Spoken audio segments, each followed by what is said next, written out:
All right, we have news at 10 a.m. and 2 p.m., but that would be affecting gold more than anything. And then, so my current directional bias today, what I do think it is directional, today's directional bias, bearish, bearish, she's bearish. Okay, whatever. Kind of wanted that to not go back.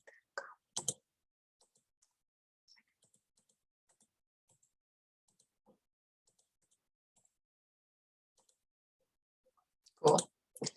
So today's directional bias is bearish because the 4-hour lower highs are being maintained for the moment.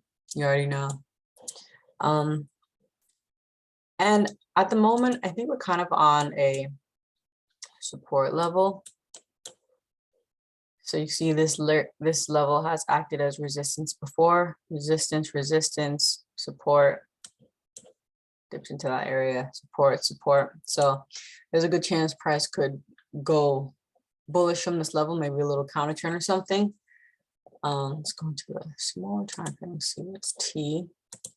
But before that can happen, what you would need to see is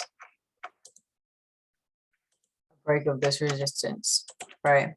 Now that we're breaking previous lower highs, all right, this is what could possibly happen.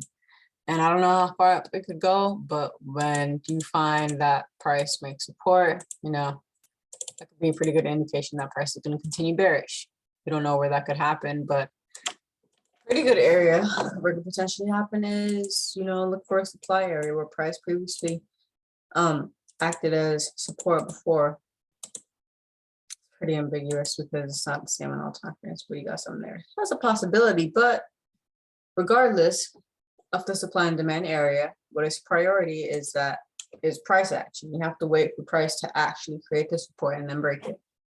So that's my bias for GJ today. And now for gold, my bias is bearish. And I don't think it's at an area where you can safely sell because it's already at a lower low.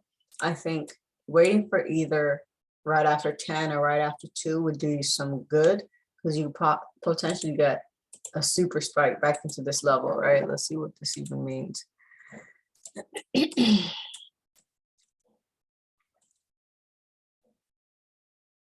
Okay, so we could even spike up into this level.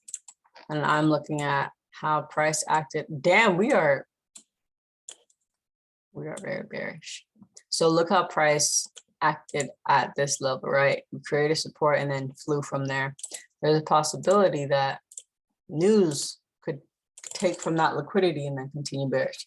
Just a possibility. Or, it could just respond off of this liquidity area that you see on the monthly or even this liquidity area. So many possibilities, but I think the main thing again is the price action that actually happens. So, the first sign that price would start at the mini counter trend, which is this bullish level right here, is when you see, which it hasn't happened yet. I'm on the 4-hour right now. Hold on.